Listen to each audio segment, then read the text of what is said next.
Bon matin tout le monde, ici Mélissa, bienvenue à ce jour 15 du calendrier de l'Avent de Migraine Québec. Donc si vous me suivez à tous les jours, vous avez remarqué que hier, il n'y a pas eu de vidéo parce que je n'ai vraiment pas eu le temps. Mais c'est super intéressant en fait parce que ma journée d'hier m'a permis de faire une espèce de répétition générale pour Noël et de pouvoir vraiment résumer les outils puis les meilleurs trucs là, pour que ça se passe bien, ce genre d'événement-là, parce que c'est des super grosses journées. Donc, moi, hier, c'était pas Noël, c'était mon spectacle de danse et c'est ça, ça paraît dans mes yeux ce matin, je trouve que c'était une grosse journée. Donc voilà, alors comment on fait pour passer au travers des journées du type Noël où il y a beaucoup de choses à penser, hein? On a des cadeaux à porter, on a des fois de la nourriture à porter, donc je vais vous parler de mes trucs en me basant dans le fond sur ce que j'ai fait hier.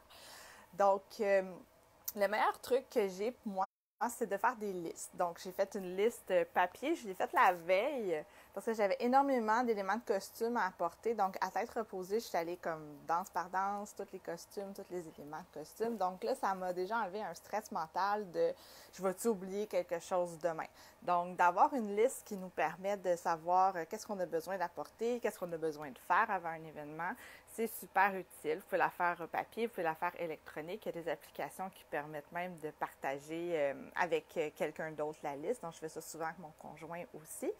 Et l'avantage d'avoir une liste, c'est que si vous êtes en migraine le jour J et que vous n'êtes plus capable de penser, ben si vous êtes avec quelqu'un dans votre vie, ben le conjoint est capable de suivre la liste. Donc, moi, je fais une liste comme ça.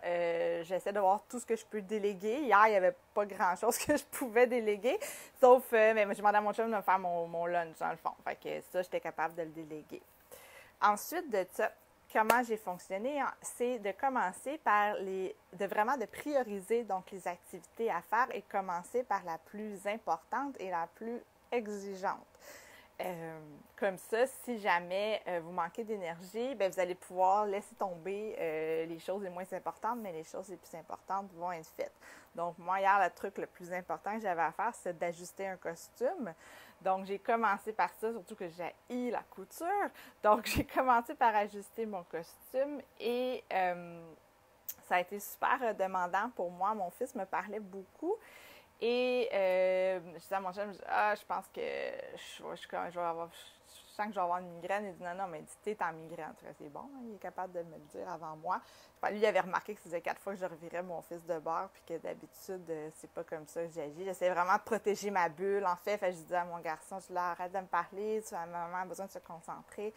Donc, effectivement, j'ai fini ma couture puis j'ai pris tout de suite mon triptan. Donc, ça aussi, ces grosses journées-là, moi, c'est pas des journées où je tergiverse pendant 3 heures. Là. J'attends pas que la migraine elle monte à 7/10 pour la traiter. Je vais la traiter à 1 ou 2/10 là, quand j'ai une journée comme Noël, quand j'ai une journée comme hier. Donc, j'attends pas, je la laisse pas monter. Quand on a terminé, dans le fond, une de ces activités exigeantes-là, ce qui est intéressant, c'est de prendre une pause.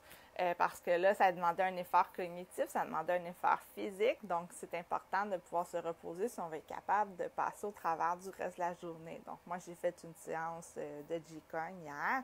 Et suite à ça, j'ai pratiqué mes chorégraphies de danse. Et là, j'étais vraiment fatiguée. La migraine était comme vraiment en train de s'installer. Donc, j'ai fait le choix, dans le fond, qui a été vraiment payant.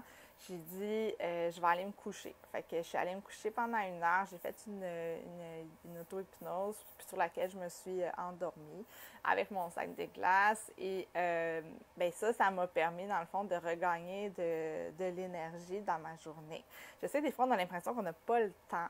Mais c'est vraiment plus payant de faire ça puis d'être capable de faire le reste de sa journée que d'essayer accumuler la fatigue. Puis là, après ça, on n'est plus capable de fonctionner.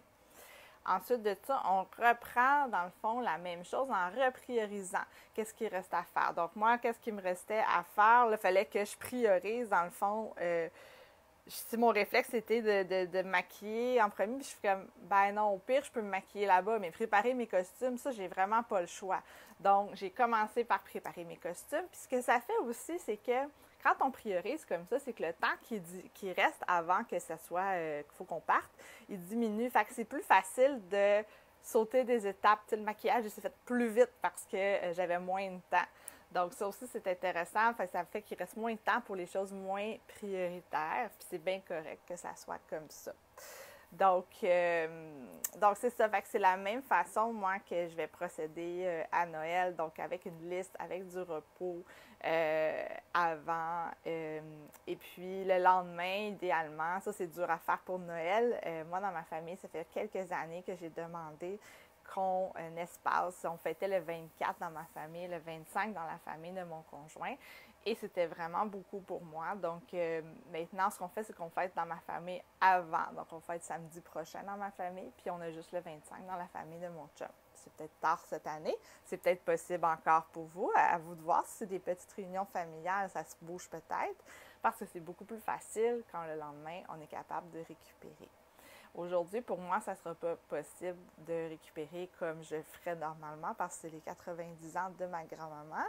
Donc, je vais réappliquer un peu le même principe de prioriser. Il n'y a pas grand-chose, en fait, que j'ai besoin de prioriser aujourd'hui et de me reposer avant d'y aller.